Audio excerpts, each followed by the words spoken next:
Año 1975, Pribram y la primera teoría científica de la existencia del alma. El gran, enorme problema que existe en una cultura tan materialista como la actual es que todo lo concerniente a la espiritualidad humana no se puede ver, ni tocar, ni oler, ni chupar, ni oír con nuestros sentidos limitados. Entonces la humanidad, en su gran mayoría, depende de aquello que sus líderes sostengan y le transmitan en cuanto a la naturaleza real de los seres humanos y de todo lo que existe. Esto siempre ha sido así, pero la diferencia es que la humanidad ha avanzado en su desarrollo mental y espiritual, mientras los líderes ideológicos de la civilización globalizada han avanzado o retrocedido en su acendrado materialismo. Cuando uno observa la imponencia colosal de la Basílica de San Pedro y de todas las propiedades inmuebles de la plutocracia, mientras la mitad de la población del planeta está excluida del sistema económico y no se muere de hambre simplemente porque está constituida por seres de origen divino, se puede comprender esta idea y también la razón que subyace en la imparable destrucción de la civilización occidental globalizada.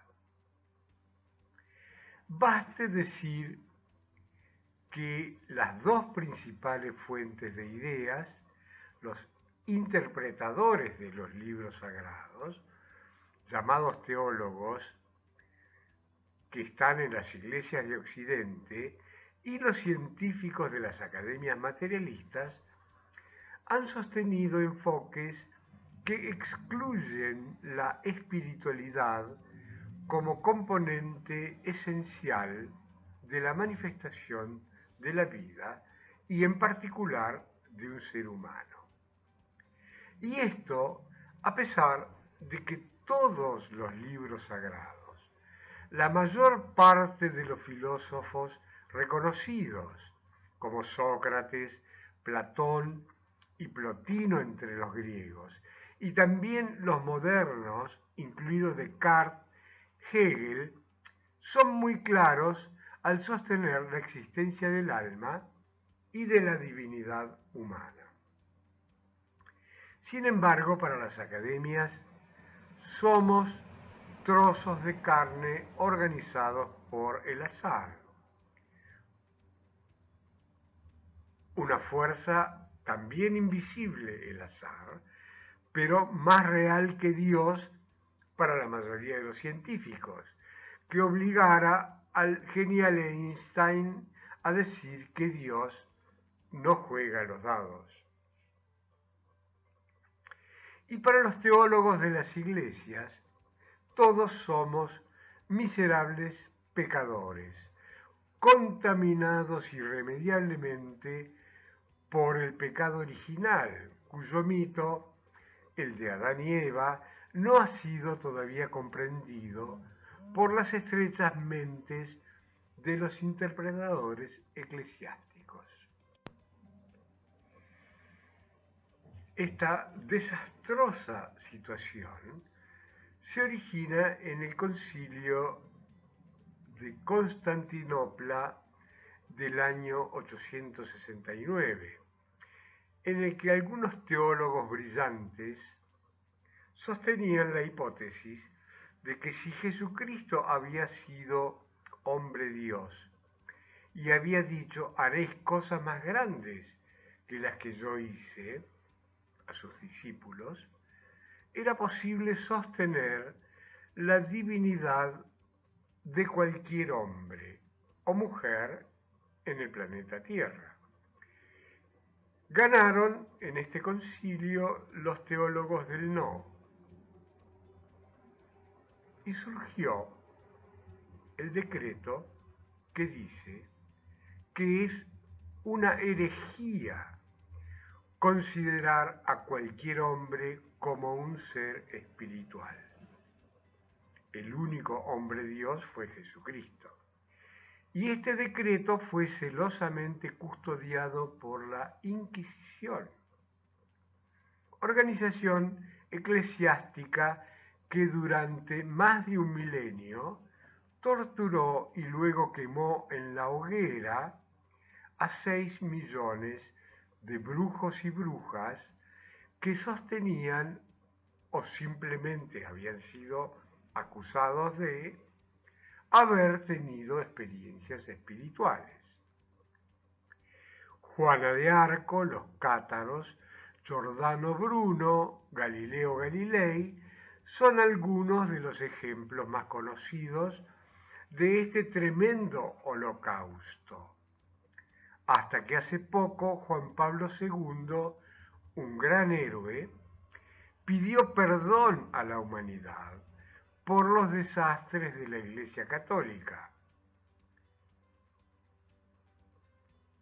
desafiando además la posición oficial de la jerarquía eclesiástica que se manifestó por escrito en contra de la manifiesta imperfección de la Iglesia definida por el Papa Juan Pablo II.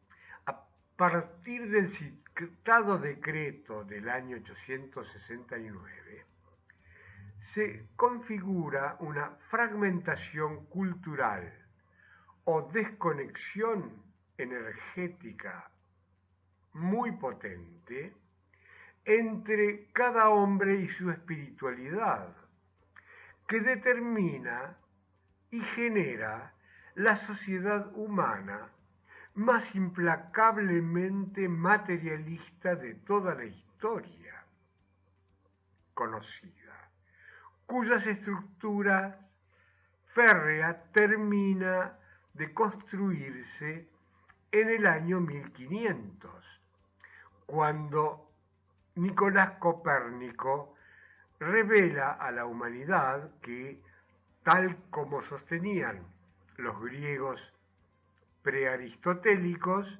es la Tierra la que gira alrededor del Sol y no a la inversa, como sostenía la Iglesia Católica, sobre la base del pensamiento de Aristóteles. Este gran desafío a los que detentaban la suma del conocimiento genera una ruptura entre la ciencia, que se erige en autoridad en cuanto a los fenómenos observables, y la Iglesia, que continúa siendo la autoridad en cuanto al reino espiritual, custodiado por expertos peligrosísimos, muy ejecutivos y crueles, quienes continúan ocultando a los hombres su origen y condición divina. Las dos fuentes occidentales de conocimiento compiten durante los últimos 500 años, generando un rechazo masivo de las iglesias y una situación que nos convierte también masivamente en adoradores de la ciencia. Y entonces no creemos en lo que dicen los curas y nos creemos todo lo que dicen los científicos, a pesar de sus posiciones ignorantes y ridículas en cuanto a temas tan trascendentes como la clonación y el trasplante de órganos. Los resultados más impresionantes de este materialismo feroz son notables, ratificando el refrán de que no hay mal que por bien no venga. Por un lado, la ciencia investiga tan profundamente el ámbito de los fenómenos sensorios que un gran científico descubre y prueba que la materia no existe, terminando con las bases teóricas del materialismo científico, porque todo es energía. Por otro lado, se produce el fracaso completo de la institución del matrimonio, base de la familia biológica, promovida por la Iglesia a pesar de la clara advertencia crística de que no habrá peor enemigo para un hombre que los miembros de su propia familia, según dice Mateo 13, diferenciando así con claridad a la familia biológica y social de la familia espiritual.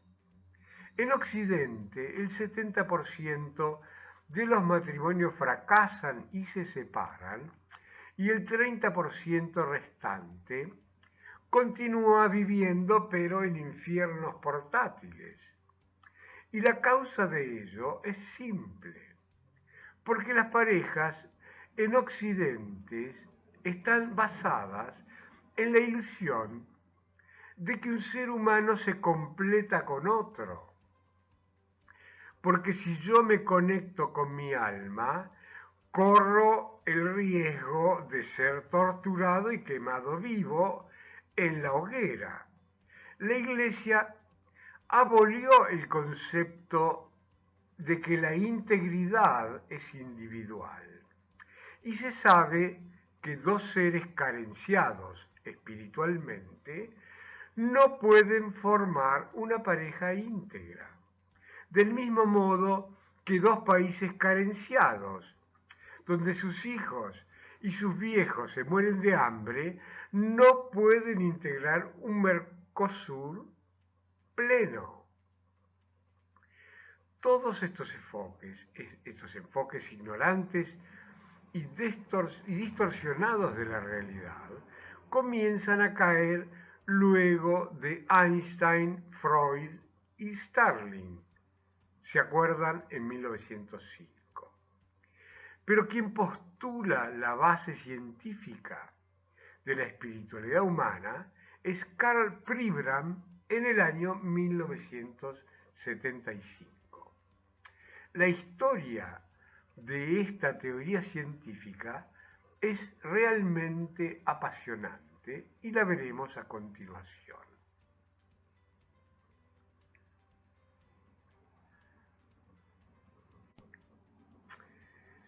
Carl Laszlo, un neurofisiólogo norteamericano, fue profesor de la Universidad de Chicago y luego de Harvard entre 1935 y 1955.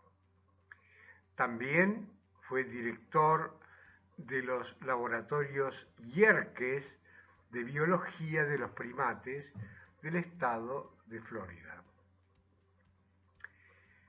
Uno de sus experimentos más notables fue el intento de encontrar el engrama, palabra de origen griego que significa donde están los símbolos, o el lugar del cerebro donde se encuentra la memoria.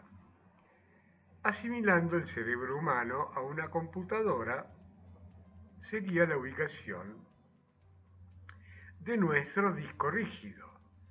Lo asistía Pribram, otro neurofisiólogo, entre otras personas. El experimento era simple y preciso. Consistía en adiestrar a perros y monos en una disciplina que los animales pudieran aprender. Luego Pribram les realizaba lobotomías localizadas en operaciones a cerebro abierto.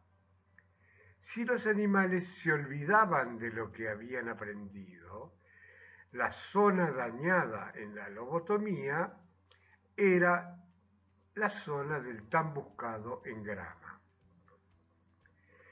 Pero los pobres bichos seguían recordando hasta la muerte algo sustancial de lo que habían aprendido.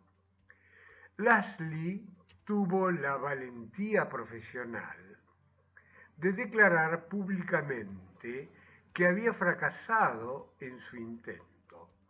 O el engrama no existía, o él no había podido localizarlo. Pribram se quedó sin trabajo. Y cuando esto ocurre en cualquier parte del mundo, uno se pone muy atento. Un día de 1975, alguien le mostró una holografía y le explicó cómo se había generado tal maravilla de la óptica fotográfica. Cada punto de la placa tiene toda la información para reproducir la imagen holografiada desde su punto de vista particular. Entonces, la luz se hizo en su cerebro. No habían encontrado el engrama entre Lashley y Pribram porque el cerebro tiene un comportamiento holístico. Cada neurona tiene toda la memoria. Teoría posteriormente corroborada por las investigaciones en ADN o genética nuclear. Cada célula bebé, o stem cell en inglés, contiene en las espirales de ADN toda la información para transformarse en cualquiera de los más de 200 tipos de células de los tejidos humanos. Esta maravillosa capacidad y diseño del vehículo biológico de un ser humano debe haber generado en Pribram una particular admiración por la inteligencia involucrada en esta precisa creación de la vida. Y entonces, un día de 1975, pegó un enorme salto de conciencia que nos permite reconocernos como seres divinos desde un punto de vista estrictamente científico. Y formuló la primera teoría científica de la existencia del alma, que dice así: si es cierto que todo es energía, como lo probara Einstein con la bomba atómica, entonces cada ser humano puede ser pensado desde el punto de vista científico como un holograma de todas las energías inteligentes del universo. El universo mismo es un gran holograma. Este es el concepto perfecto, elegante, simple del alma, o la teoría de Dios inmanente. Cristo en nosotros es esperanza de gloria, según nos dice la Biblia. Si Dios existe en forma de energía inteligente, a la manera de los dioses de la mitología griega o de la metafísica corriente, los 7 rayos, estas energías divinas nos integran. Son los valores del ser que postulaba Abraham Maslow. Desde el punto de vista científico, somos una chispa de esa divinidad externa y trascendente, un punto divino y completo de la placa del gran holograma del que somos una parte indivisible. Como lo expresa el Bhagavad Gita en su punto 4.4.6, Krishna dice: habiendo compenetrado el entero universo con un fragmento de mí mismo, yo permanezco. Esta revolucionaria teoría científica está a punto de ser comprobada experimentalmente, como veremos en los puntos sucesivos. De esta manera, el átomo, el hombre, Dios y todo lo que existe pueden concebirse como divinos, partes indivisibles de una totalidad, holos, divina e inconmensurable, y resulta posible comprender el aforismo que nos dice: Dios está más cerca tuyo que tus manos y tus pies.